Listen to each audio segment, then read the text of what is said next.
Good afternoon, everyone. Good afternoon, everyone. Good afternoon. Bring that into the room. I appreciate that. So our next panel is going to be Ye Pluribus versus Unum. And it's about conservatives in the fight for the underdog. And I'd like to begin by reading from the Way Forward document as a grounding bit of thought for us as we begin. And in this section it says, the failure of identity politics and the silence of conservatives have clouded the importance of diversity. To bring America together requires that modern conservatism speak and act on our belief in the awesome value of our diversity, tied not by blood, but by a common commitment to civic virtue. While acknowledging times when the pursuit of happiness has not been open to all, we must lead in confronting the perennial challenge implicit in our national motto, agreeing that part of what makes America so exceptional is this promissory note written by our founders through the Constitution. It will be fulfilled when all citizens are given equal opportunity to realize their self-interest rightly understood.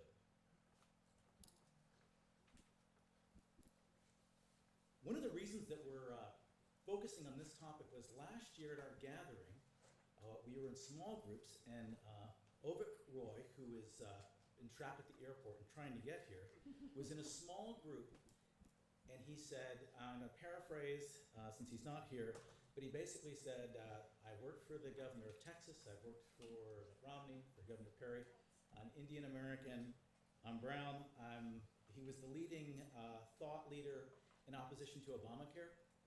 And he said, and yet I'm wondering, by the way that I'm treated in the conservative movement at times, whether there is place for me because of the color of my skin. I always believed in the conservative mindset that we were all invited into this thing, and we didn't care.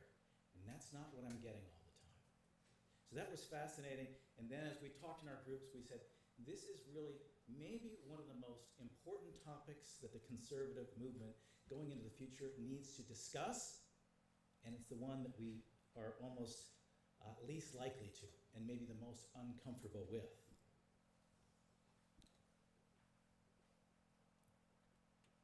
I had an opportunity to present the Way Forward document at the Democracy Fund to a group of Princeton students, and I've had other opportunities. Now, in that group were people of all colors, all backgrounds, all races, all sexual orientations. So we presented what the outline of the whole document was. And the response was, we think that is really cool. We think it is really interesting. I like it. It has nothing to do with conservatism. It has nothing to do with the Republican Party. Conservatives, by their nature, are racist, homophobic, anti-women, and so on. But I really like this document. It just has no connection to anything in American politics. That also tells you about a disconnect that we have in the conservative movement talking about conservative principles. Maybe the one thing that has united us at this conference so far is nobody likes identity politics here. I think that would be a fair theme. Identity politics, the idea that we've talked about on many of the panels of the groups of victimized classes in opposition to others. And it is an organizing principle to address that loneliness, that disconnection on the left. That's how they address it. And successful in some ways, because if you look at African American, Hispanic, gay, single women, as part of that coalition, that's been a very successful organizing model, it also has its limits in that it says, if you are other groups, you are not welcome into this coalition, and it's having its own problems in the Democratic Party. But what's the response in the conservative movement? Very often we say, we don't believe in any of that, we don't need labels, we're Americans first, but we don't really articulate what is our role for the underdog, whoever that is, the minority, whoever that could be, and it can change in different situations. We have not articulated that. Postmodernism that defines the progressive identity politics says that, we've heard it already, America's terrible, we have a terrible history, we're a country of slaves, we exploited, we killed the Native Americans, we discriminated against the women, so it's that. And I believe, and this will be, I suppose, controversial, a lot of that's true. A lot of what the left is saying about the history of the country, we were not always perfect. We have to acknowledge the sins of our past. And in particularly, I think, the sin of slavery. To ignore it and to say, that was then. That was 100 years ago. My family didn't participate in that. And not acknowledge the damage done in our country, we're missing something. And the left has capitalized on it. And here we are today in the state of California, which I remember as a young guy coming out here, was with Pete Wilson and AB 101 and Ronald Reagan and your history of Republican senators and congressmen and so forth. As demographics have changed in California, we've seen a huge shift in the ability of the conservative movement to elect candidates in the state of California. And that demography could be destiny also for the United States. As conservatives, if we fail to address this issue of where do we stand for the underdog, if we're not in favor of identity politics, where do we stand? And so that's really what we want to address. I will say this, that in speaking to college audiences who are steeped, as we heard today, in the identity politics culture of their campuses, they cannot hear what you say about economics. They cannot hear what you say about foreign policy. Their first questions are going to be, where are you on race, gays, Hispanics, immigrants? Those questions are going to be on their mind. And if we just say we're not into identity politics, they're not going to hear what we say next. That would be my contention. We have to have a healthy conservative movement that articulates our values and addresses these. And so we have a panel today of very diverse conservatives from a variety of perspectives who are going to share with us what they're seeing on the ground. Some of them are pioneering new ways of reaching out, new ways of getting that message across, and they will share with us their perspective on what is going on out there in this fight for the underdog. To kick us off, I would like Professor Mitchell from Georgetown University to start, and then we'll go to Ruben Morales, who is doing outreach for Hispanic conservatives, but also runs the San Diego Chamber of Commerce and has worked in the Bush White House. Sarah Longwell will follow. Sarah is the president of the Berman Company. She's also head of Republicans for the Rule of Law, or a leader in that group at least, and also the chair of the Law Cabinet Republicans, the first female chair. Art Astopian is the president of the Astopian Group. He has spent 27 years as a chief of staff for Ileana Ross Layton and has worked in organizing on the conservative movement among the Hispanic community. And John Woods is the director of development at Better Angels, which brings left and right together in discussion, and also ran against Maxine Waters in her race for Congress. We'll have, I'm sure, have some war stories to share with us, sort of the insights of what he gained there. So with that, Josh, would you help us with a framework here as we're thinking through this topic? Thank you, Rich. This is a daunting subject, and my thinking on it has developed over about 10 or 12 years, and there's no way I can consolidate it in 5 minutes, so I'm just going to give a sketch. Just if I were to give a single sentence or two synopsis, I would say that the left has capitalized on the language of fault and transgression. This is a deeply religious language. And the right has talked a great deal about tradition and a great deal about free market economics, but has left the language of fault and transgression fully to the Democratic Party to develop. And I will say that I think America has always had this language of fault and transgression, that it was for a time fully present in the churches, and that with the decline of the mainline churches, especially in the 1960s, and those of you who know anything about Reinhold Niebuhr understand this, he was desperately trying to revitalize understanding of transgression and original sin in the mainline churches. With the decline of this, what happened was the idea of fault and debt did not disappear, it shifted into the Democratic Party. And my argument is right now we have a third great awakening without religion. Everywhere we look, we're looking at the language of fault and transgression. But what we don't have is a language of atonement, forgiveness, and repentance, which could allow us to fully work it through and and allow us to build the world together. That's where I would like to go if I had an hour, but I don't. So let me just, I want to explain why I think the identity politics thing is important. It was actually, initially, it was actually an important development. It's become, I think, pathological. I'm going to explain this. So we hear the term today, liberal world order. And Tocqueville called himself a liberal of a new kind. And you have to ask the question, well, is the liberal world order that we hear about what Tocqueville had in mind? And what we hear about when we hear about liberal world order, we think about a homogenous, universalist culture, free markets, no national particularity, certainly no regional and local particularities. This is kind of monovalent culture. It's what Francis Fukuyama described at the end of history. That's not what liberal meant. Liberal meant plural. If we have a truly liberal world, we don't have the same kind of regimes everywhere. We have pluralism. And I've spent years in the Middle East and fully believe that my students in the Middle East, I'm not going to say are right, but they should be given. We have no business intervening in their claim that constitutional monarchy, not democracy, is the highest political form. I don't believe that, but my view is the world is fundamentally plural, and that we have a responsibility certainly to protect and cherish what we believe, but that the world is plural.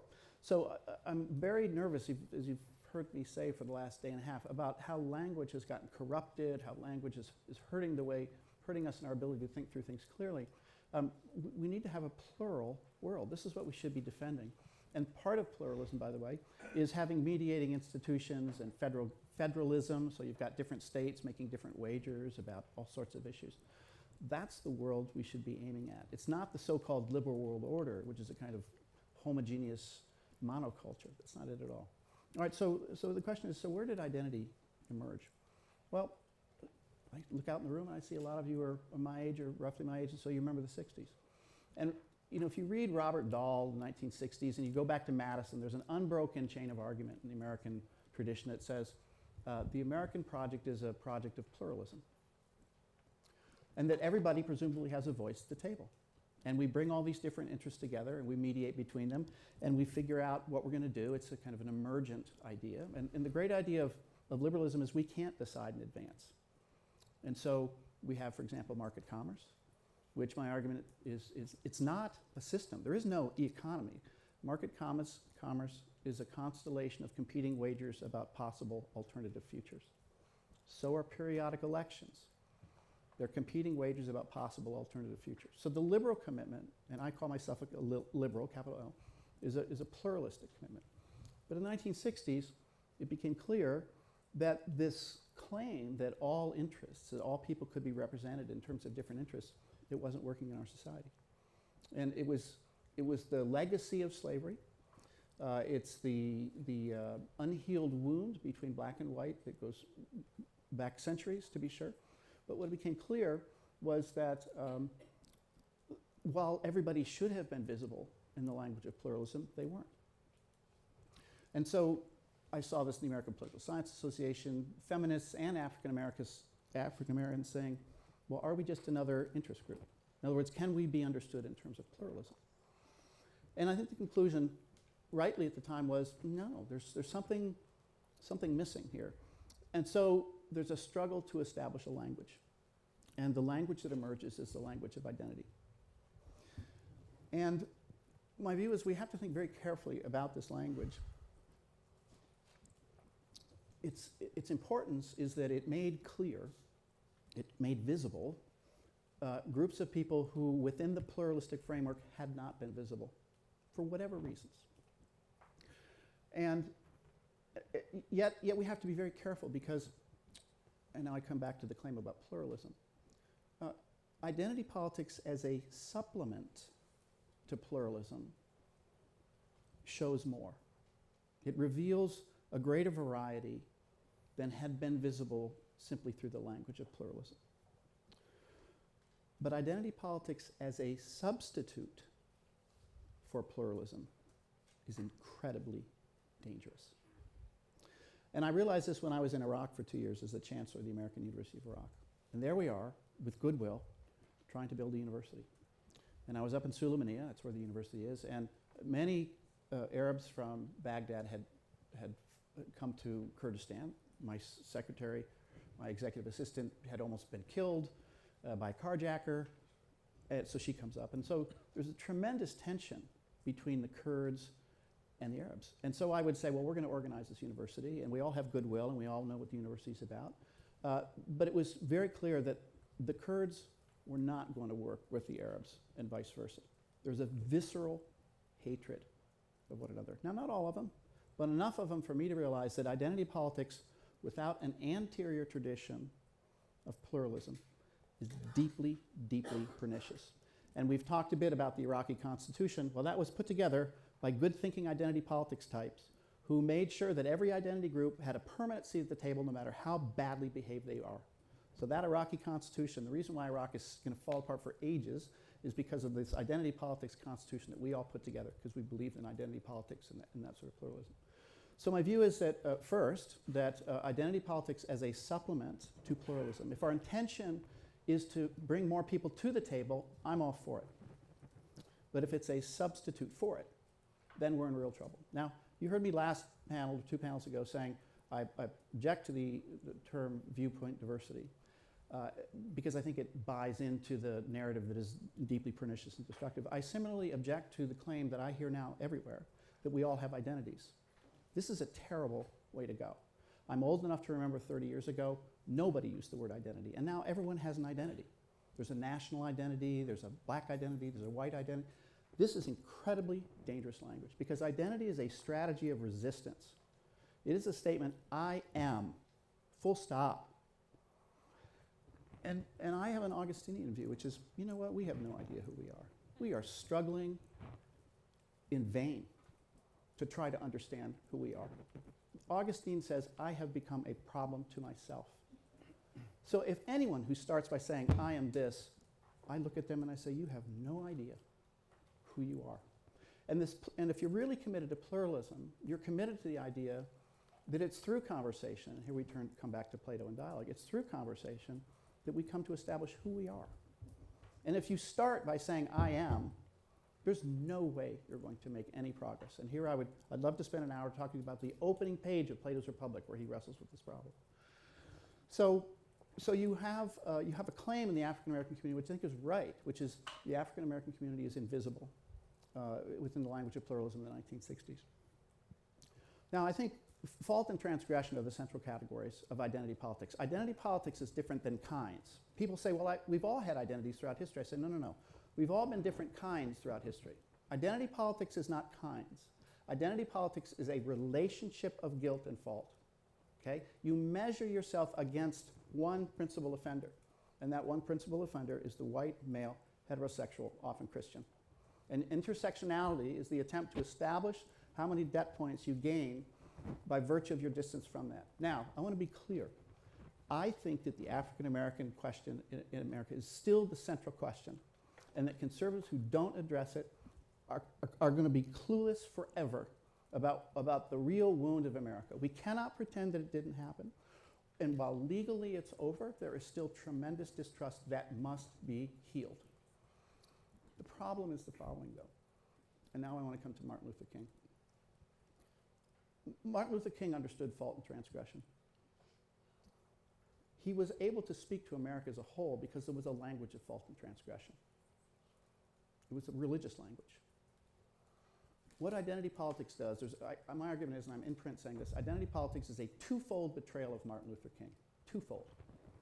First, it takes the wound, the fault and transgression associated with slavery, which is a black-white one, as it were, and it extends it to every single category that's not white, male, heterosexual. And so now everybody gets guilt and transgression points. That's the first transgression, or the first betrayal of Martin Luther King. Because the singular wound in America is the racial wound from slavery. Every other immigrant group, and I say this as somebody whose father came through from Lebanon in the 1880s, 1890s, grandfather came through. Every other immigrant group, eventually, 2 or 3 generations, gets integrated. The one group that has not has been the African American community because of the legacy of slavery. Yes, I know legally it's over, I get it, and it's not clear to me that we can have a kind of payment scheme to solve this, but there's a tremendous problem of trust that has to be healed. So the first betrayal of Martin Luther King is that it takes the African American template and extends it to everybody, and I have said this in print, it asks African Americans to get to the back of the bus, you know my reference, so that now they can be used as a template for every other wound, fault, and transgression. That's the first betrayal. The second betrayal is that Martin Luther King understood that fault and transgression have two dimensions to them. One is the temporal. Slavery happened. The other is the spiritual.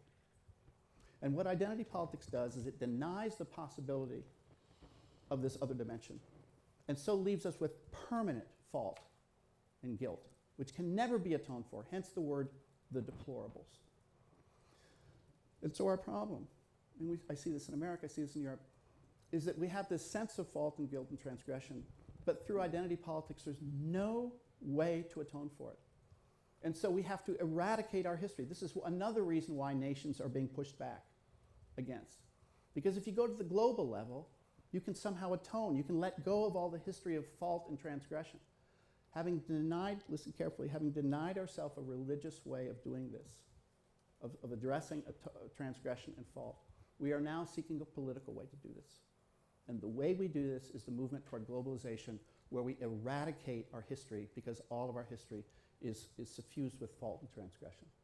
And my argument is we're never going to get this problem right until we understand that fault and transgression are twofold, and that only through atonement, repentance, and forgiveness are we going to be able to build the world forward. And then with respect to the underdogs, my view is the African American wound is the singular wound. Every other group that tries to piggyback on this, I say no. I think this is the central problem. I'll stop with that. Thank you. Ruben? Great, fantastic. Okay, is my microphone on? Can you hear me? Yes. Oh, great. Okay, so I'm going to talk a little bit about building a winning center-right coalition in a diverse state like California. First, I've got to say, though, this is a beautiful conference. The first session was tremendous in terms of the issues that we're talking about. I feel a little bit like Forrest Gump, because I don't have real pretty words, and I'm really more like, rather than the distinguished professors and academicians that we've heard, I'm more like a guy that writes cheap campaign mailers, okay? But I do want to talk a little bit about conservatism in a diverse state, and how do we get from where we are to somewhere with a little bit more of a horizon. So my first question is, did you all feel the earthquake here in California? It happened about 2 years ago. Did you feel that demographic earthquake, that where Hispanics became the largest ethnic group in the state, 38% and growing? And then I'm not saying it's a cause, but at the same time that Hispanic population, other minorities, if you will, are growing in California, the conservative coalition, specifically the Republican Party, has been dropping like a rock. Not Iraq, but a rock. So in 2013, about 6 months after the 2012 election, one that Mitt Romney really should have won, he opened up about why he thought he lost, and there were different people have different ideas. The idea he had was, and he said this in print and in video, was that he had his failure to sway Hispanic and black voters was a real weakness for him in his campaign. And I think many of you remember the autopsy that the RNC did afterwards, and said basically we have to reach out to Hispanics, African Americans, women. And there were a number of people on the right who said, said that wasn't right. Said, no, just double down on white voters, white working class voters, and you can win as a Republican. And I, of course, being very smart about this kind of thing, said, oh yeah, right. You got to just thread that needle just right to be able to do that ever again in America. And guess what Donald Trump did?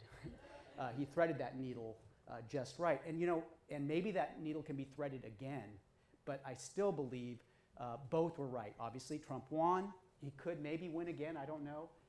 But I do know in the long run, conservatives need to figure out how to build a coalition that includes a much more diverse, much more colorful America that's reflected. I mean, you're a beautiful audience, but you do not reflect what the state of California looks like demographically and And that's only a problem if we really want to win in California. Actually build, and you can get a one-off, Arnold Schwarzenegger or another Republican might be able to win, but to win and develop a winning coalition really means we've got to do a better job of reaching out to more Californians. And so, and I know some folks have said, well, you know, Maryland, Massachusetts, Wisconsin, these blue states, Republicans can win in those states, can win governorships. Those states happen to be much smaller and much wider than California. I mean, there's a real issue for us as conservatives to talk. You're right, we're uncomfortable talking about race and its implications and what do we do and how do we stay away from identity politics. I don't know. I don't know where identity politics begins and marketing ends, or, you know, how, I mean, where do you, at some point, you know, if you're doing mailers, you've got to figure out, you know, what's your demographics, and those you can slice up our community in so many different ways. So the good news, Dan Garza mentioned it, you know, in poll after poll of Hispanics, I'll focus on Hispanics, when you break out, ask people to self-identify, liberal, moderate, conservatives, the biggest bulk happens to be conservative. Not a majority, but you have conservative Hispanics in California, around the country. And I know, and they're not all, well, most of them aren't Republican, would never dream of registering as Republicans. And I know that as a fact because both of my parents are from Mexico, and my dad, who was basically raised on a ranch and taught himself Spanish and then came here and then taught himself English, was a registered Democrat and always voted Republican. He was a conservative man. And my mom, when she finally became a citizen, basically voted as her conservative son asked her to vote. So there is hope. There is hope. I'm gonna try to be more brief, but my point is that it's not about outreach either. Outreach, it's such an 80s term from my perspective. It's about inclusion. Outreach to me implies we're here and they're out there, and we just kind of need to, let's send out, you know, a troop, or, you know, send out folks to go outreach out to them. We got to bring diversity into our coalition. Again, I know it's uncomfortable for some folks in terms of how you do it or how you talk about it. So, so since 2013, I've been running a group called Grow Elect, and basically my focus is on identifying, recruiting, and electing Hispanics, Latinos, Latinas who are conservative or Republican, and getting them elected to local offices around the state of California. And somebody laughed and said, oh, Hispanic Republicans, so what, you've helped elect both of them? So far, as of the June primary, we're at number 200, our 200th victory in terms of local elected officials that we've been able to elect in the state. And we're still growing strong. There are a lot of Hispanic Republicans, but again, it's very tough for them in a Hispanic community to talk about being conservative and let alone being Hispanic. And I know this, I ran for office, I was elected as San Mateo County Supervisor up in the Bay Area, and I was talking to a Hispanic woman, and I said, you know, soy Rubén Barral, estoy corriendo por Supervisor del Condado, I'm running for County Supervisor, and she says, no sé si puedo votar para ti, eres republicano. She said, I don't know if I can vote for you, you're Republican. And then I said, well, look, Mom, I really need your vote. And I think she did vote for me. I won with 50.1%, so I'm not sure. Her vote could have mattered if it was for me. But and one last story. It's not a great analogy, but it's just one that struck me. When I was working, I worked for George W. Bush at the White House. Brought my mom back to Washington, D.C. And we visited the different monuments and memorials. Went to the Vietnam Memorial. And my mom came here. She was 16 years old when she came. You know, she was practically an old maid, you know, from Mexico, right at 16. She came, and we went to the Vietnam Memorial, and she looked, and I've been there a few times, and she looked at the wall, and so she's now an American citizen, but, you know, and I love her like a mother. She looked at the wall, and the first thing she said to me was, look at all of the Hispanic names on that wall.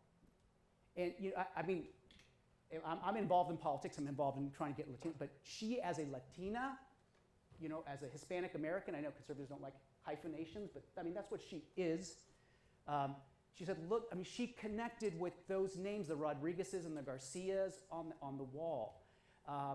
And I guess the point I'm trying to make is we want to create more connections, not to divide people, but we've got to be realistic in terms, and it's not just Hispanic. To me, Hispanics are just a surrogate for all other kinds of individuals, whatever their makeup.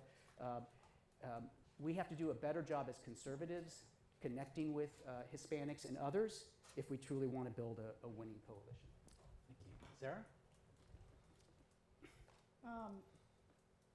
Yes, thank you. It's really great to be at a conservative conference listening to all these different conservatives talk about different viewpoints on the right. And I'm looking forward to being deeply unpopular after I give my little talk here.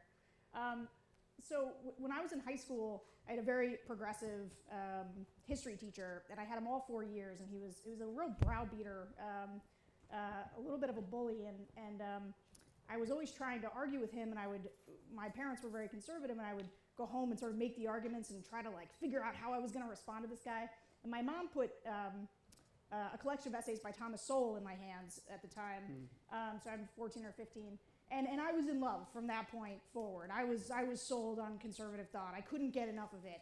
And then I went to Kenyon College, and even in the sort of bastion of liberalism, I was taught by a tremendous group of Straussians who had created this sort of oasis on the college. I took a women's and gender studies class just to own the libs in the class. I love doing that. And then I went from college and did 3 years at the Intercollegiate Studies Institute, which I've seen some of the people around here. I was there during the time when Christine O'Donnell was there. You may remember her. She ran as a Senate candidate. She was not a witch, and that was good. And I also, when she left, actually, I ended up getting her job as running communications for the group, and the first thing I did was I went on the road with Rick Santorum, whose book we were publishing. Jeremy Beer actually spoke last night. He was the head of ISI Books at the time. There's a bunch of like old friends from there that are here at this conference. And it was also right around the time that I decided I was going to come out to my parents. And I will tell you, if you're about to come out, if anybody's sort of keeping that secret and they want to come out, I would recommend not doing it while you're on the road with Rick Santorum promoting his book on, It Takes a Family, and basically why, gay marriage is wrong and not good for the country. And so that was sort of a difficult time. And so I left from there and I went to where I work now, actually 13 years ago, Berman and Company, which is an incredibly aggressive communications firm that does nothing but battle the regulatory state, go after labor unions. Actually, there's an old colleague of mine from there too, Brett Jacobson up there. And so I say all this to kind of give you my conservative bona fides before I launch into the stuff you're not going to like. But I will say that my conservative training allowed me, so one of the things Rich said I do, I'm the first female national board chair of the Log Cabin Republicans, which is the largest LGBT Republican group. And so going through all of that conservative training, when I decided as sort of my cosmic penance for doing all this work with Rick Santorum to then fight for gay marriage within the Republican Party, I didn't do it by saying, hey, all of you evangelicals are evil and bigoted and just don't like gay people. I said, hey, you know what? Marriage is an incredibly important institution that has to do with ordered liberty, and it's a bedrock of society, and we as gay people want to be part of it. You could make a conservative case for gay marriage, and that may surprise some conservatives in the room, but it was absolutely compelling, and obviously one of the fastest sort of social movements where minds changed. I think if you just waited, demographics might have changed it for you, but minds were changed on that issue. Not all of them, but a lot of them. And I believe that the conservative framework that many of us agree with here can make positive change in so many people's lives. Whether it's addressing lifting people out of poverty, whether it's addressing, sort of women's issues. Like, we can be the antidote. Our conservative ideals can be the antidote to so many of the things that the grievance politics on the left offer people. However, and so I really appreciated your remarks. If we're going to have a future as a conservative movement, we're going to have to grow who we are. We're going to have to attract more people into the movement. Here's where I'm going to get unpopular. If we continue to sit on our hands as conservatives while we have a president who deals in some of the most divisive rhetoric that seeks to divide people and pit us against each other, we are not going to survive as a movement. We are not going to have a productive future where we're able to offer our ideas as the solutions to the problems that plague us. You know, I don't think we should be arguing about whether or not climate change exists. I think we should be arguing about whether or not the government is the solution to climate change, or whether or not there are market solutions to climate change. But that's going to require us as conservatives, you know, I know liberals are annoying, and we all want to own them and push back on political correctness, but at some point we get lost in a vortex of backlashes. And we don't advance conservative ideals and policies. You know, we are losing a generation of young people who might share our values because we can't credibly say right now in this moment that we are advancing values-based leadership. If you have 20 years left to fight for the conservative movement, or 30 years left, like if you want to be fighting for this movement for a long time like I do, and you want to see conservative ideas made manifest in our politics, then you have to, in this moment, stand up and condemn so much of the harmful rhetoric that we're hearing from this administration. We need to be standing up for the rule of law. We need to be standing up for free trade. You know, some of these remarks are transparently racist and sexist. I would have argued, listen to me, you've not argued in favor of conservative ideals on the front lines until you've tried to convince a bunch of like union member lesbians, you're right, that conservative principles are good and right, which is a lot of what I did. And I would have argued that we are not racist as conservatives. I would have, and I still believe that. But if we allow in this moment for this president to define what conservatism is and to have this sort of divisive rhetoric, then I think that we will lose this next generation of conservatives. Thank you. John, you want to go next? Sure.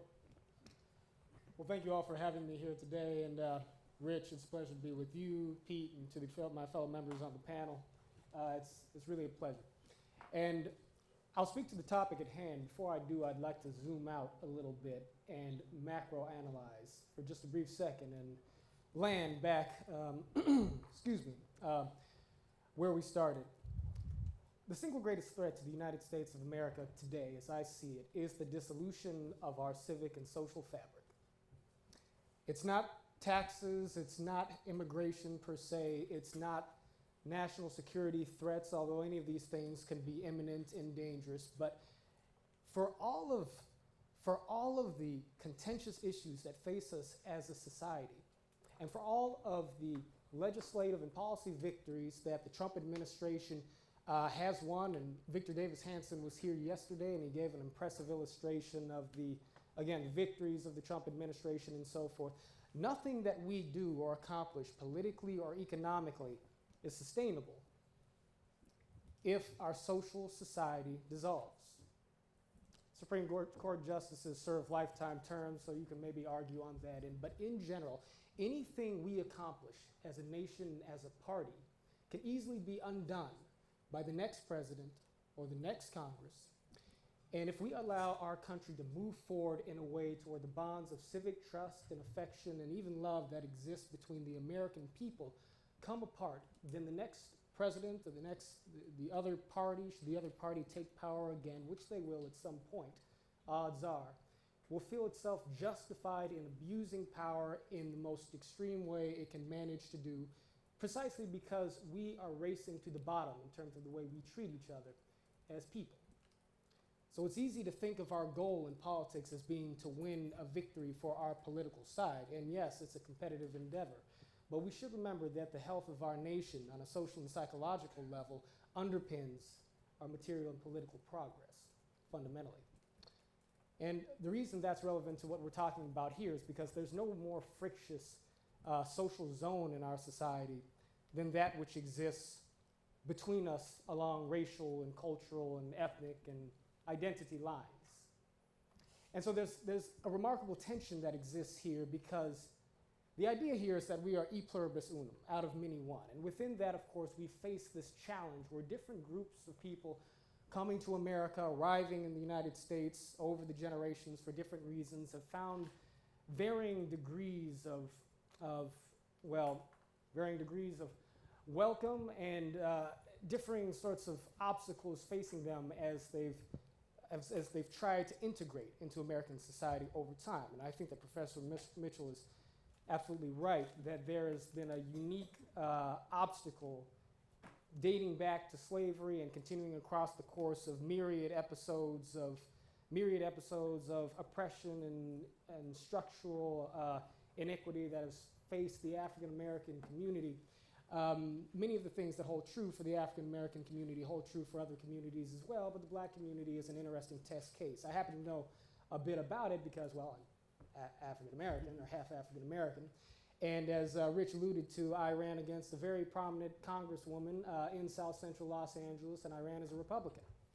And I ran as a person who espoused decided patriotism and pride in his country and in the legacy and in the inheritance of America, the ideals that have been handed down to us.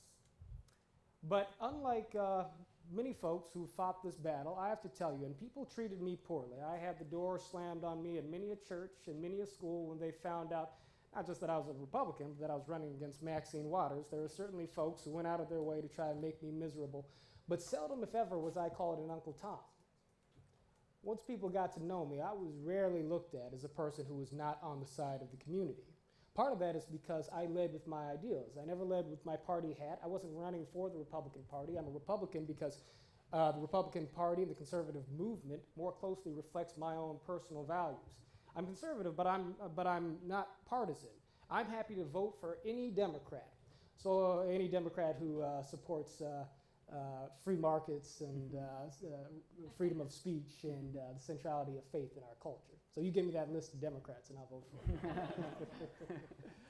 But it's important to say that, though, because as Jack Kemp said, people don't care what you know unless they know that you care.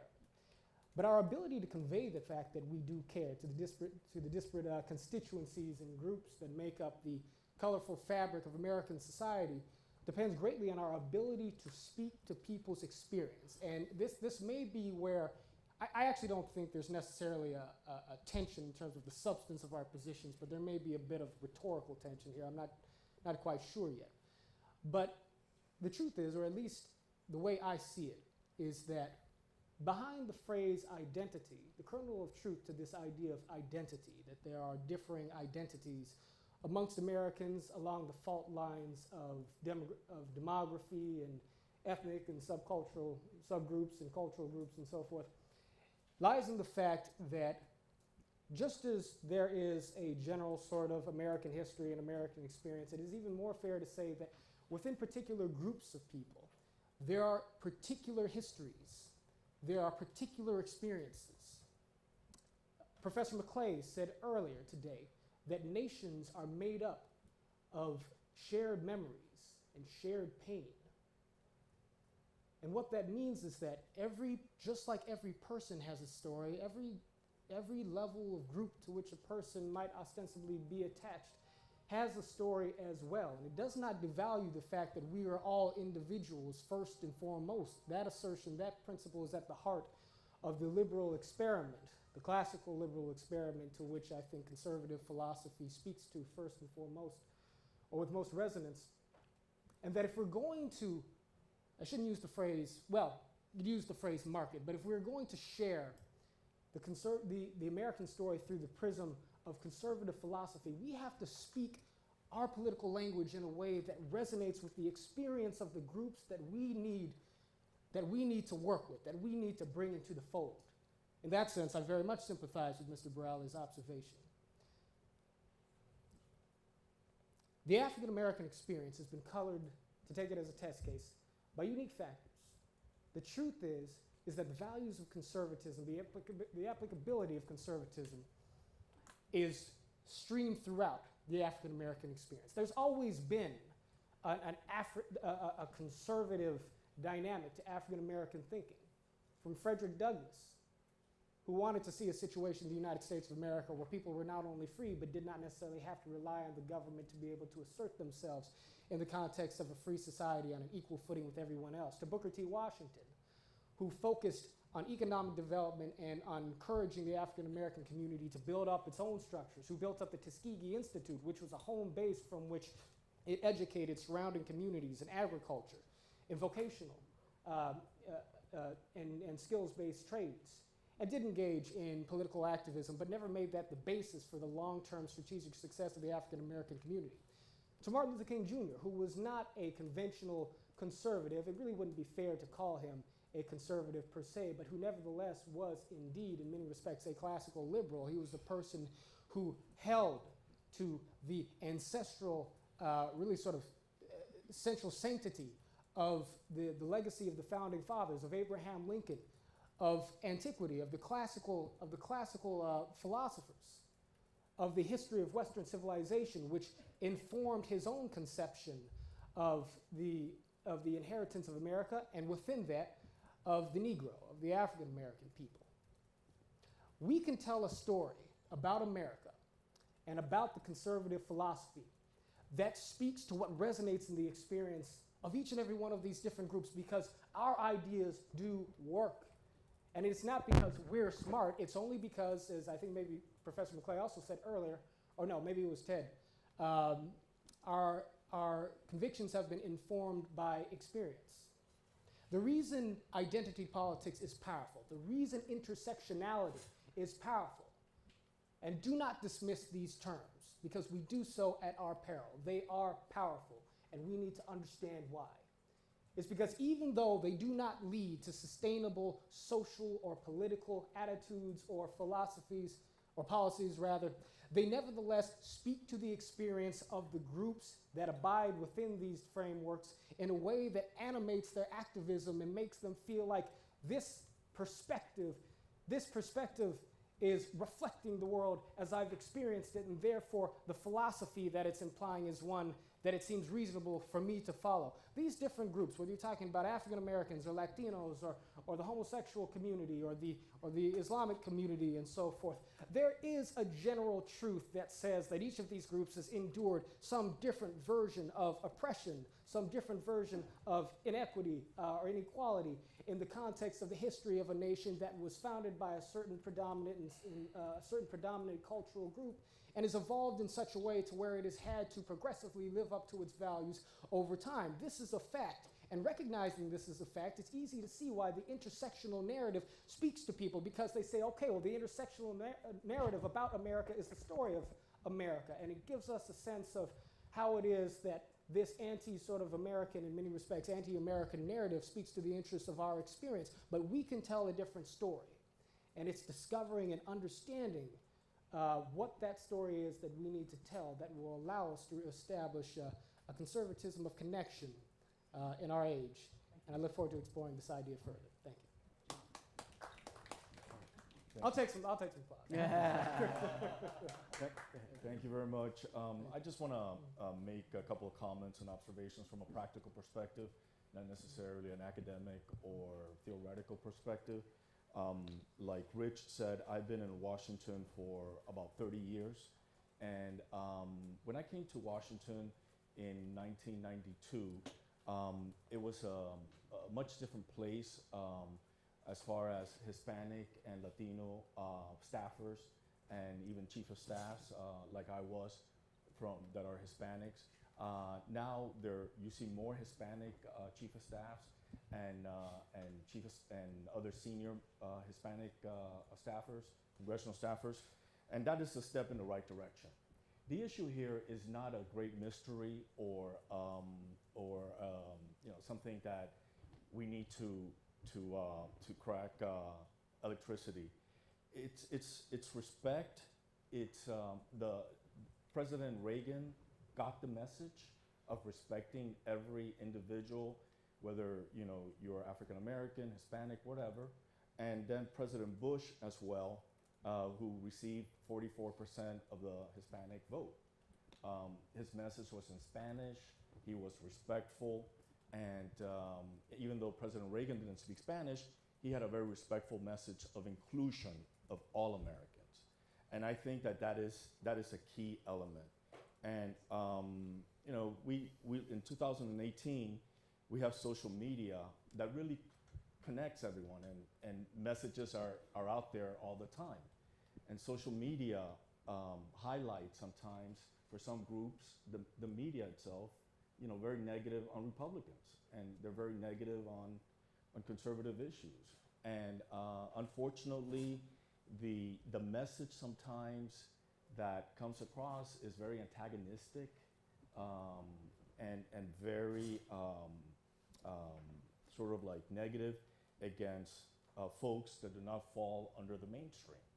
And that's a big mistake, because in a few years, non-whites are going to be the majority of this country. And what's going to happen to Republicans? Because when you say you're a Republican, you're Hispanic, people are like, what's wrong with you? Why are you a Republican being Hispanic? They're, bigots, so on and so forth, which is not true. And as Ruben said, Hispanics are traditionally more conservative, and they just want an opportunity. They don't want a handout. A lot of Hispanics have 2 and 3 jobs, and they work hard. They work in all of the industries that Native Americans don't want to work in: housekeeping, landscaping, construction, others. So I think that our message of inclusion is very, very important, and not only to make sure that our party stays around, but also because it's the right thing to do. And the message that I keep on hearing over and over again. My former boss was a chairman of the House Foreign Affairs Committee, so I had an opportunity to travel all over the world on congressional trips by invitation of countries that wanted a senior congressional delegation. And we were, of course, kept away from average people, but even though, when folks saw us, they reached out to us, they wanted to talk to us. They love America, and they love Americans and what this country stands for. And I believe that as Republicans, we should own that. We should not concede it to Democrats because of the Democrats say that we're not inclusive. So those are some of my observations, and I'm interested in hearing from your perspective. Just wanted to end up, last week I was in San Antonio, Texas. I belong to a group of Hispanic leaders, and the King and Queen of Spain were there. They were there because then they went to Washington to see the president. But they were there to meet us. We were only like 50 of us. But they were there because they understand that as Hispanic Americans, we are an important bridge for those Spanish companies that want to come here, but also to sell to the Hispanic community, but also to Latin America. We have a market of 400 million people down to the south, which should be able to buy our products, our American products. But when they hear all these negative, diatribes against Hispanics and all, it's not positive. So the tone and the respect that we show, like President Reagan did, like President Bush, and others, is very, very important. Thank you very much. Ovik, before you arrived, I did share that your comments last year, in a way, helped set the stage for this presentation today and for the words in the document. If you remember the issues that you raised in our small working group. I know we're running against time, but I did want to thank you for that and see if there's anything that you wanted to quickly add to this for a few minutes before I open it to questions. Sure. Sorry I was late. I literally just came off the plane. I haven't even peed in like 5 hours. My comments reflect that. Please forgive me. Don't drink. Don't drink. Don't drink. Don't drink. Good point. Good point. Okay, so how many of you know who Jackie Robinson was? Okay, most people here. I mean, it's LA, right? So most people who are like sort of regional should know. But for those who don't know who Jackie Robinson was the first black player to play in the modern Major League Baseball, and really any of the major professional sports, given that it was a national pastime, the most important. If you haven't, I highly encourage you to see the movie 42, which is a great kind of biopic, very faithful to the actual historical facts of Jackie Robinson's baseball career and the extraordinary obstacles he had to overcome, not just to make it to the major leagues because there was this informal barrier to black players playing in the major leagues, but the immense hostility, the fact that when the team traveled, in many places, he couldn't stay with the team because the hotels that the team would stay in were whites only. And he would have to stay in some motel, 50 miles away, and again, with constant threats of violence simply for the fact that he was there. Incredible story. One thing that you won't learn if you watch the movie 42, which again is a great movie, is that Jackie Robinson was a Republican. Jackie Robinson was, in 1960, a passionate supporter of Richard Nixon and traveled the country campaigning for Richard Nixon. This, as many of you know, was not that uncommon in those days. In 1960, in fact, 34% of blacks voted for the Republican presidential candidate, Richard Nixon. In 1932, the election where Hoover lost to Roosevelt, 77% of blacks voted for the Republican candidate. So there's a big decrement during the Roosevelt era, and then there was another big decrement in 1964 because 2 weeks after the Civil Rights Act of 1964 was passed, Barry Goldwater defeated Nelson Rockefeller for the nomination of the Republican Party. And as you may recall, Barry Goldwater was opposed to the Civil Rights Act of 1964. In part because he believed that it was an unconstitutional federal intrusion for the federal government to be instructing restaurants and hotels and other public-facing private entities as to how they should act in terms of discrimination, but also because he believed inherently that, regardless of whether it was a federal government or state or local governments, that it was an unfair impingement on freedom for the government, the state, to be legislating morality by telling private institutions whether they should be allowed to discriminate against black people or not. That 1964 convention in San Francisco, up the road, Jackie Robinson writes in his autobiography of seeing other black attendees of that convention have acid thrown at them by Southern delegates to the Republican National Convention. He himself was physically threatened by an Alabama delegate who had to be restrained.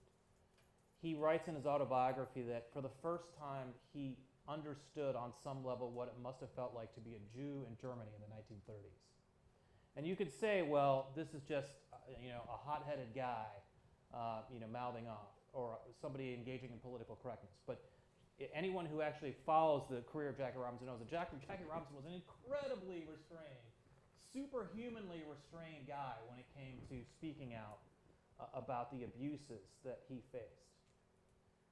So then for us to turn around and say, well, Jackie Robinson, you can't identify as a black man because that's identity politics, is absurd, right?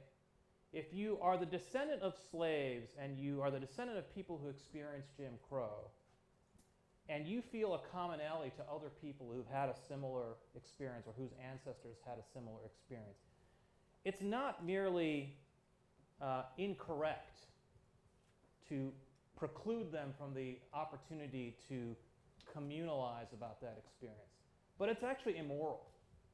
It's immoral to say that people who have a common experience and a shared past in this country or in any other country, that somehow for them to talk about that experience and to feel a certain connection to other people who have come from a similar background, that's bad.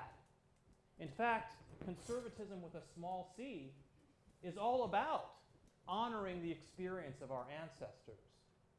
An ancient command instructs us to honor our mothers and fathers. Well, what's more honoring of your mother and father than to honor their experience, right?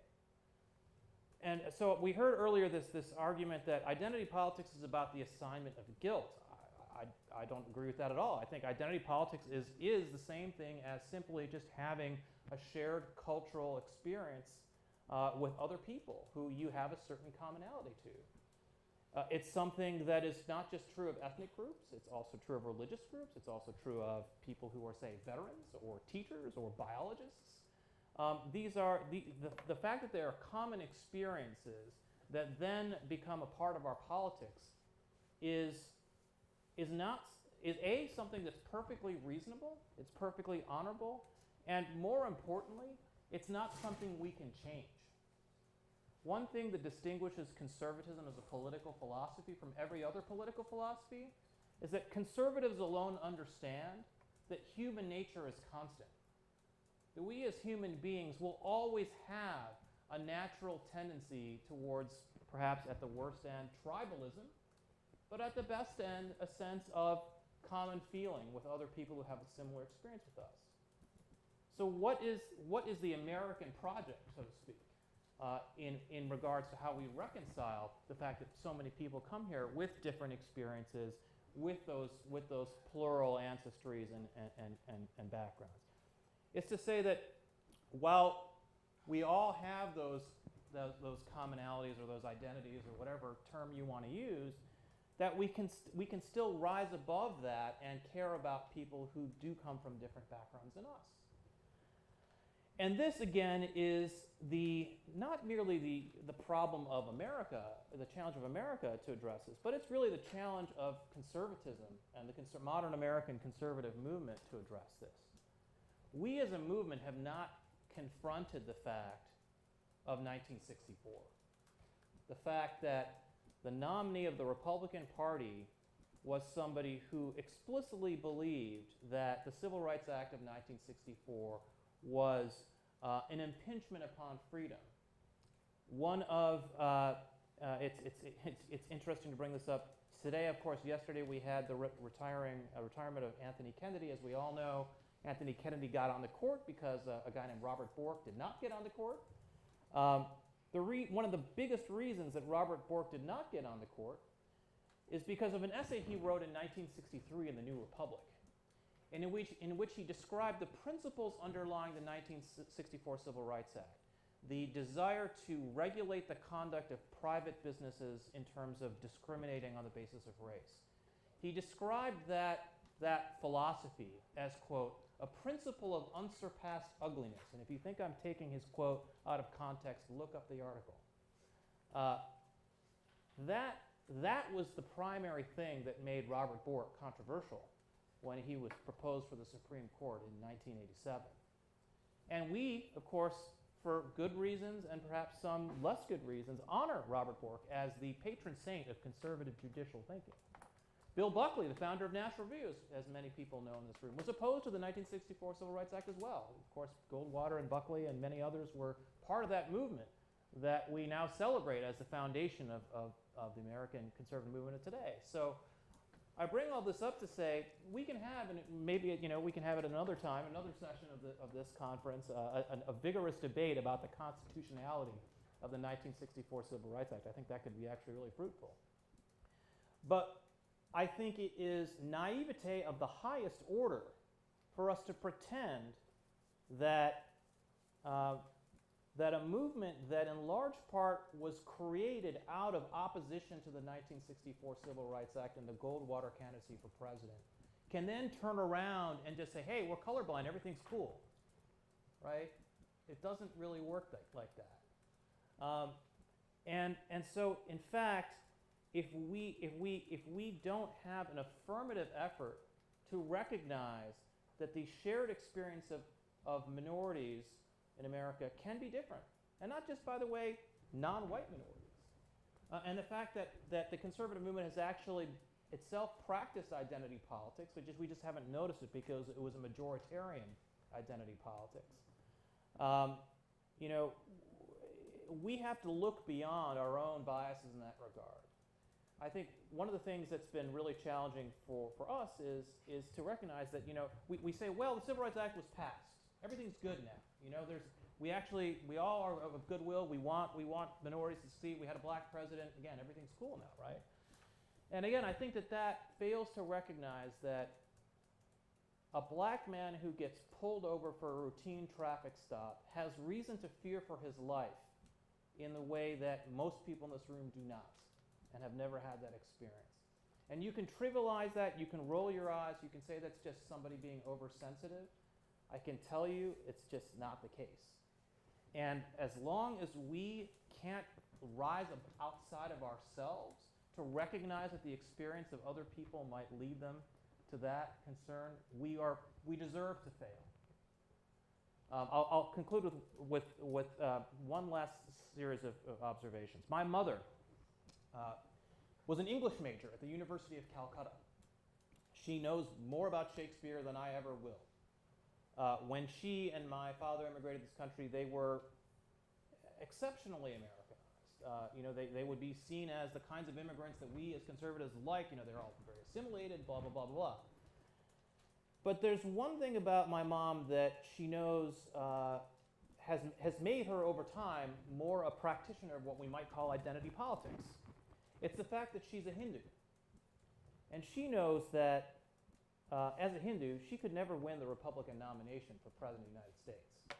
Because there are a lot of people on public opinion surveys prove this or demonstrate this, who believe that if you're not a Christian, you should not be President of the United States, because you're somehow violating the principles of this country if that's the case, right? Hence all the stuff about Barack Obama being a Muslim and how that might make him illegitimate.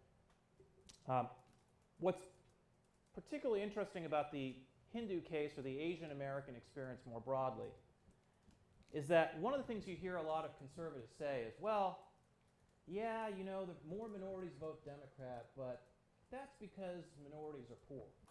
And so the Democratic Party is going to give them more free stuff. Or that's because minorities have higher rates of illegitimacy. And since we're the party of family values, minorities aren't going to vote conservative. And that's just something we just have to accept as part of the nature of our political philosophy. So I have some stats I'd like to share with you. The divorce rate for non-Hispanic whites in the United States is 40%. The divorce rate for Asian Americans is 21%. The teen birth rate for non-Hispanic whites is 17%. The teen birth rate for Asian Americans is 8%. The illegitimacy rate for non-Hispanic whites is 29%. For Asians, it's 16%. And the percentage of non-Hispanic whites with a college degree is 36%. For Asian Americans, it's 54%. But guess what percentage of Asian Americans voted for Mitt Romney in the 2012 election? 23%. A lower proportion than Hispanics. And by the way, Trump actually slightly outperformed Romney with minorities. I bring this up to say that if the reason why minorities don't vote Republican is because of our policies in terms of we're not subsidizing the poor more because we believe in family values more, how do you explain the fact that Asian Americans vote 3-1 for Democrats?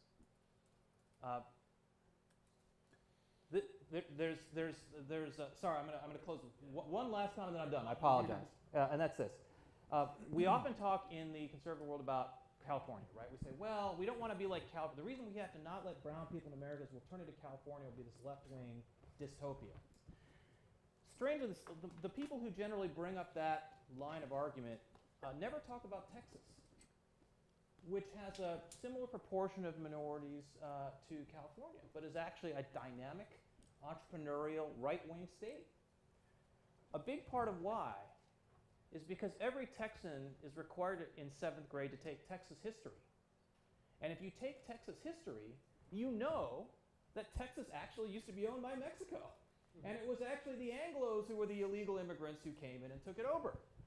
And that gives the Anglo community in Texas a certain commonality with the Latinos that live there, a certain sense that we're all in this together, that our culture is shared, that Tex-Mex and Latino culture in Texas is just as much a part of Texan heritage as Anglo culture in Texas is.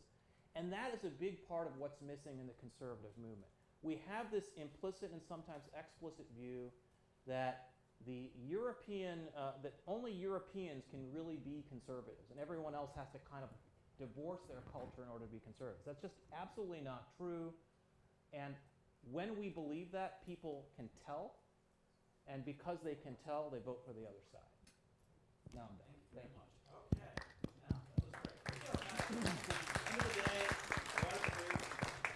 We promised you that we would not avoid difficult conversations and have a diversity of viewpoints, and we have delivered. Rich, I don't think we did too well on that 5-minute rule. Though. No, Sorry. No, we didn't. But Dean, how much time can we allow any questions? Yes, 10 minutes. 10 minutes for questions. So I just want to go right to questions for the audience because I want to bring the audience in. So I see a question right here. Can we? Is there a mic? I wish I had 10 minutes to respond. But yeah. And 1 minute. We have to do it like popcorn because there's a lot of hands. We'll talk afterwards. Yeah, we're going to go to a reception right after. Yeah, this. that's right. Huh? Or Yeah. drinks after this. There's drinks after this. Don't All right, wait. testing one. All right, I'm going to keep this down to a single quote from a world champion named Bobby Fischer, who had one quote where he said, he does not believe in psychology. He believes in playing strong moves. And by psychology, he meant the games of trying to psych out the opponent. Oh, he's going to do this, so I'm going to go this way because he won't be. No.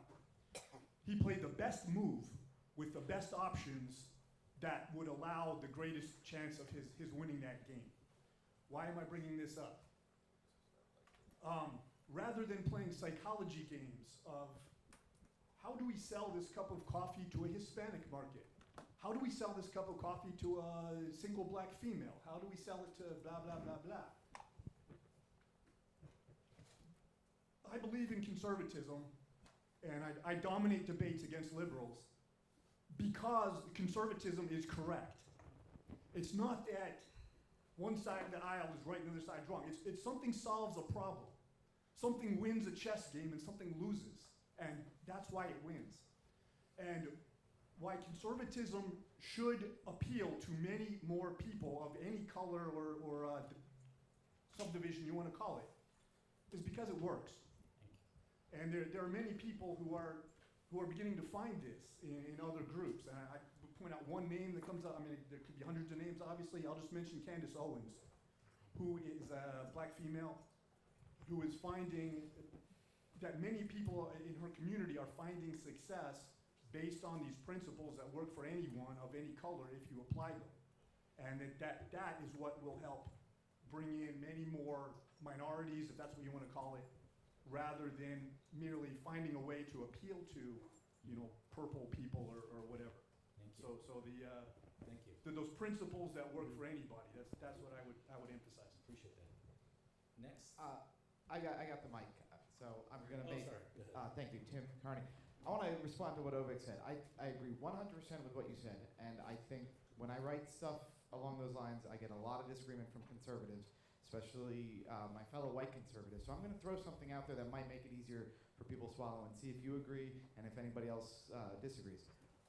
One reaction when you talk about it's okay for black people to play identity politics or Hindus to play identity politics is white people saying, well, why aren't we allowed to do it?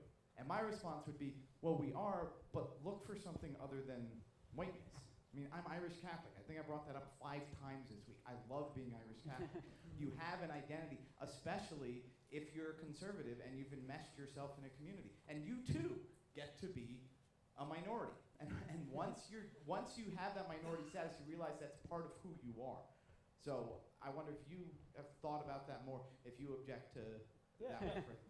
I completely agree, and I think this is the funny thing is 100 years ago we did have it. We had Irish Catholics and Germans and Poles, and if you watch another great movie to watch on this topic is Gangs of New York, where the Anglo-Americans, which actually just describe themselves as Native Americans, there were these gangs of like Anglo-Americans fighting the Irish and the Germans or whatever.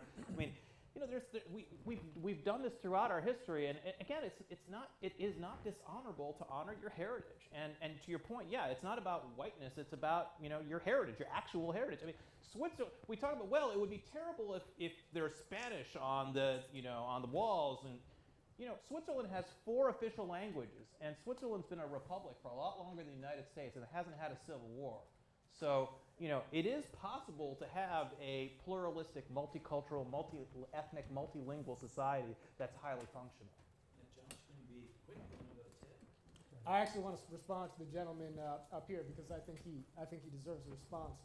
I don't And as a matter of fact, I want to honor some of the substance of your point, because I think that there is a certain superficiality in the way in which we are tempted, particularly as political professionals, to sort of dice people up and think that, okay, let's come up with and I'm not trying to knock folks like Mr. Morales, because messaging is a tough messaging is a tough thing, you know. And a lot of times the thing we're all so fed up with about politics is that we try to appeal to just this thin layer of, you know, whatever it is on the surface of who we are, and think that we can actually make some impact on the way people think. But I don't know a lot about Bobby Fischer. I know that Muhammad Ali was famous for beating people before he ever stepped in the ring with them, you know. That's why he was so theatrical and so forth. The reason he beat Sonny Liston, one of the reasons was because Sonny Liston thought he was a crazy person before they ever put the gloves on, because Ali would come to his weigh-ins and so forth and act like a lunatic, and by the time they actually got in the ring, Sonny was like, I have no idea what this guy's going to do.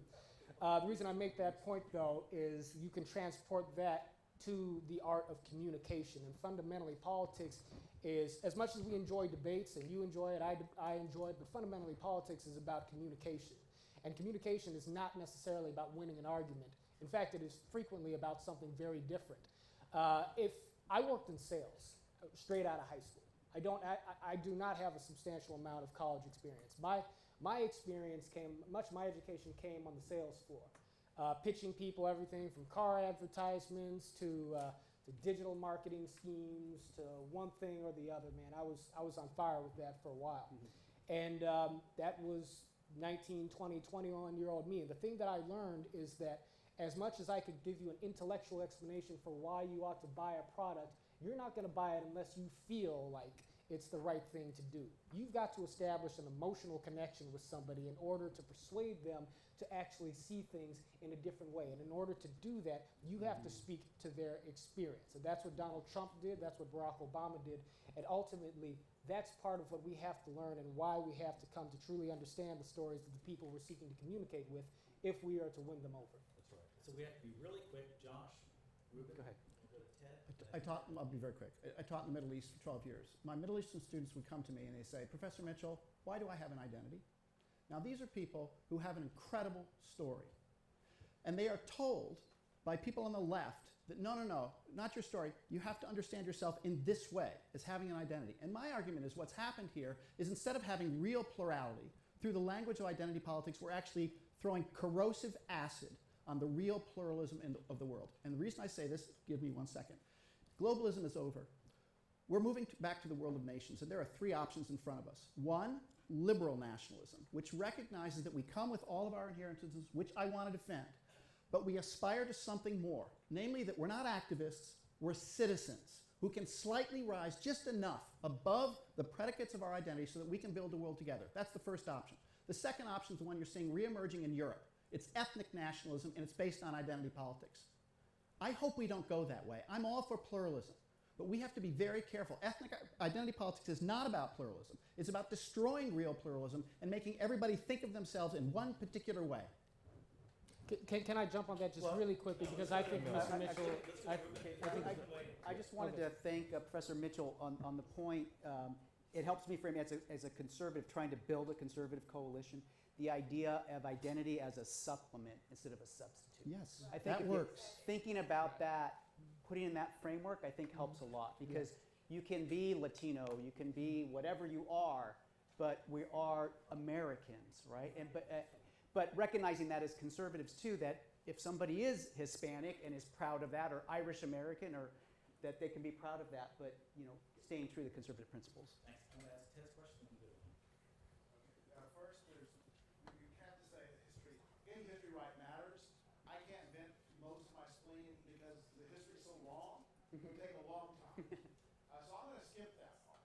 And I'm going to go to, I think, what John and Josh are saying, which I think are quite important and are missed by most everyone else.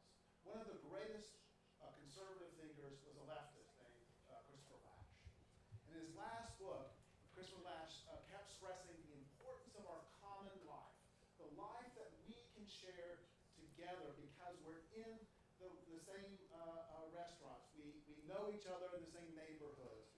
And this is something that he says the elites are destroying. This is the 90s he wrote this. It's a profound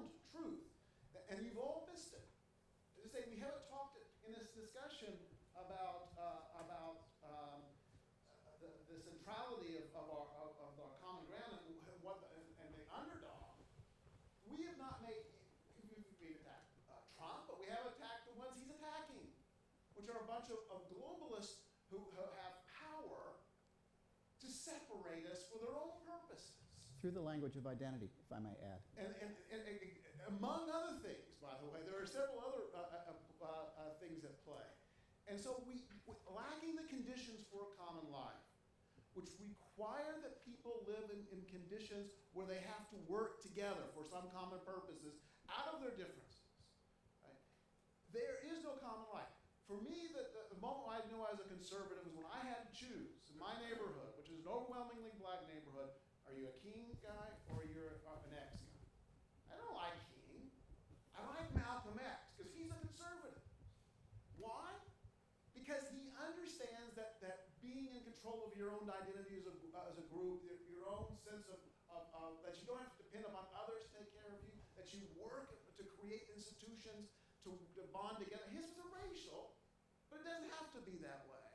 There are ways of understanding that we can engage, not with outreach to groups that we've identified, Hispanics or some other group, or right kind of mailings, but there are ways of structuring our lives together that empower communities to do things that they have to do together without outsiders telling them how to do it. And out of that diversity, they have to create a common life. That's how do you do that? That's doing. great. What's an example of that? No one here disagrees with that. No, but what's an example of that? Well, among other things, you have to embrace. You have to decide that the justice narrative isn't the one that trumps everything else. As a neighborhood, you have to decide and that. This means, I go through several anecdotes. There's not a template, but I go through anecdotes, right, or specifics. Yeah. What if you gave to cities, towns, control over their schools? So instead of being government schools, they become public schools. They're not public schools now. They don't respond to a public. They respond to a bureaucracy. But what if the town actually controlled who was hired, what textbooks are used? What if you gave them that responsibility? What if you devolved responsibilities to Moore Park, where I live, a town of 30,000 people, where they can actually do more that is important to them instead of having told what they have to do from some other more distant and abstract entity? What if you did that? What if you actually started designing towns and communities with zoning laws and other kinds of things that stress the importance of that common. Well, all I can say is you better get conservatives elected to those county and city offices. Otherwise, you're going to see more of what you see in Southeast LA with that corridor of corruption, where the folks in the local communities run their own communities, but they're corrupt as heck. I'd like to offer an analogy here, and I'd like to honor the sentiment that I think Mr. Mitchell is bringing here. To be an American is, if we want to call it an identity, it is a transcendent one. It is one that goes beyond any of our particular identities as subgroups, whatever those may be. But I see this as being like rungs on a ladder. Left-wing identity politics has the tendency of ascribing privilege to people on the basis of identity through this sort of inverse pyramid wherein people who are more victimized sit up higher on the totem pole of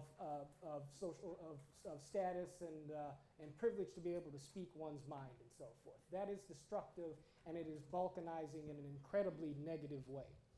But if I'm going to bring it down to myself very quickly, I, like each and every one of you, even if we prefer not to use the term, but I have to use it for functional reasons here, I'm a person of many identities. I'm a Wood. I am my father's son, my grandfather's grandson. My sons and my daughter, they are Woods. We have a certain family history. We are African American and we are Anglo American as well, at least me and my children. And there are histories that come with that. But we are Americans, and there are transcendent values and histories that come with that go beyond those sub-identities, I guess you could say. Then finally, in our family, in my life, we look at ourselves as we look at all of you as children of God. And that is our foremost and fundamental identity. So look, we describe each other in different ways for functional reasons because it's important at times to sort of highlight and contextualize the lives that we live and the experiences that we have. It's just I'm not sure how to escape that exactly in a way that preserves our capacity to effectively communicate with each other. But I don't want to lose sight of the critical distinction here, which is that ultimately we are trying to get to this e pluribus unum, to this transcendent Americanism, which has space and room to amalgamate all of these different identities into something that is greater than the sum of its parts. But isn't that And I just believe that you have to. I'm gonna give Oh, no, absolutely, it is pluralism. So thank you, Rich. But we so must as be willing to thank speak you. to the individual. So component. as I mentioned in the beginning when I was speaking, it's not a big secret. It's very simple. Treat people with respect. That's all people want. I don't care where they're from. We don't live in North Korea. We don't live in Cuba. We don't live in a dictatorship. You cannot order you to be conservative. As it was mentioned, it has to be communicated. It has to be a genuine effort. Our plan is better because we give people opportunities. And we are all equals under God's eyes.